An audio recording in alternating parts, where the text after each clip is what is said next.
Donc, bonjour. Dans cet exercice, on considère une variable aléatoire qui suit une loi normale de paramètres m égale à 3 et sigma égale à 12. Donc, la première question, c'est de déterminer le nombre x tel que p des variables aléatoires x est supérieur ou égal à la valeur x est égal à 0,6255. Et par la suite, on va calculer p des variables aléatoires x entre 3,25 et 4,75.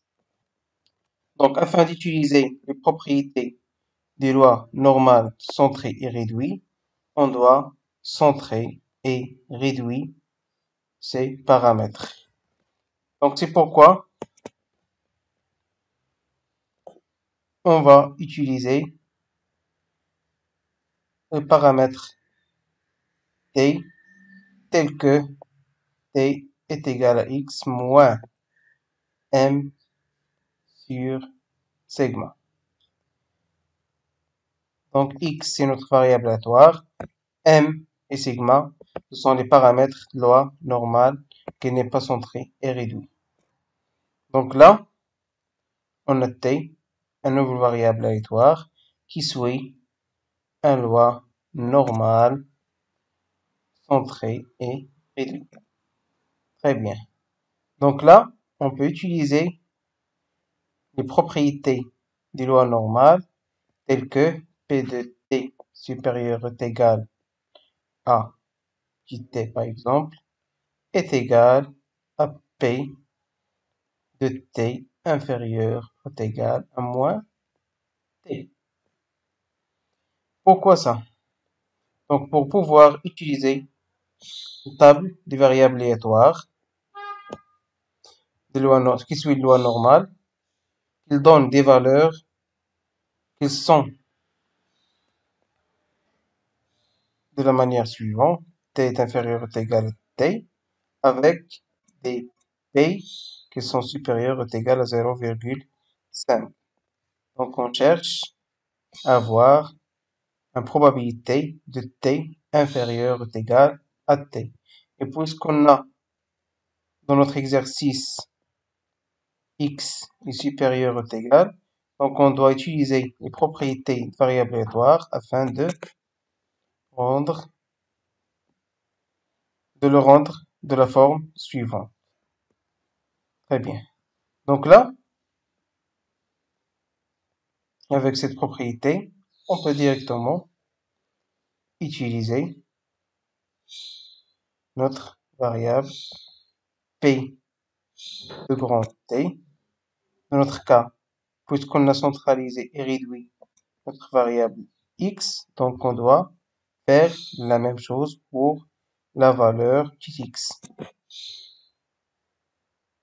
Ça égale à p de t inférieur ou égal à quoi? À moins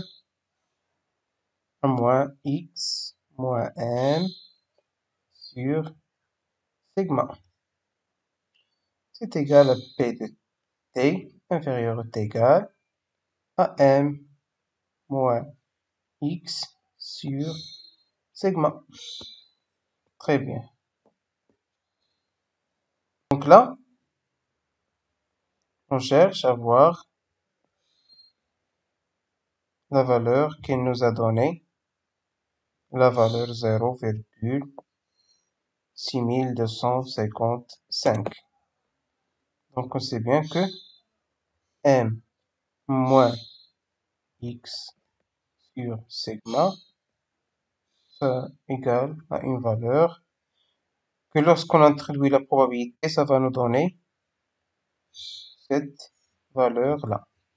Pour ça, on va utiliser la table de la loi normale. Très bien. Donc, comme vous voyez, on a une valeur qui est égale à 6,255. Donc là, c'est 6,255. C'est ça. C'est la valeur qu'on cherche. Donc là, on a les paramètres, c'est 0,32. Donc, cette valeur-là, ça égale à 0,32. Très bien.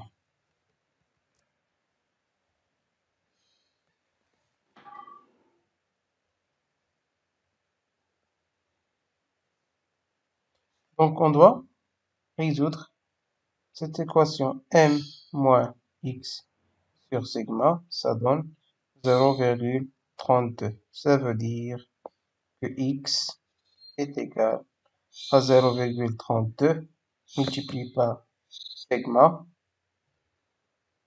moins x, donc sigma moins m. Donc x égale à m moins 0,32 multiplié par sigma. Donc il suffit de donner à m sa valeur 3 et sigma sa valeur 12. Donc ça va donner que x est égal à moins nos données à x égale à moins 0,80. Donc ça va. Donc deuxième question, c'est de calculer ces valeurs-là. Donc automatiquement, on utilise les propriétés de loi normale qu'on sait. C'est 3,25 moins 3 sur 12 est inférieur ou égal à t est inférieur ou égal à 4,75 moins 3 sur 12. Pourquoi on utilise ces paramètres de loi normale réduction de trait? C'est pour pouvoir utiliser la table des lois normales sans trait et réduit. Donc là, on sait bien que ça égale à P de 4,5 moins 3 sur 12 moins P de 3,25 moins 3 sur 12. Donc, en calculant ces deux valeurs, on aura très bien. Donc là, on va arrondir. Donc c'est 0,15 moins P de 0,02. Donc, cherchons dans notre table. On trouve bien que pour 0,15, c'est 0,1 avec 0,5. Donc, on aura cette valeur-là. Pour 0,02, on aura cette valeur. C'est 0,0 et 0,02. Donc, ça moins ça va nous donner, c'est égal à 0,052. Et merci.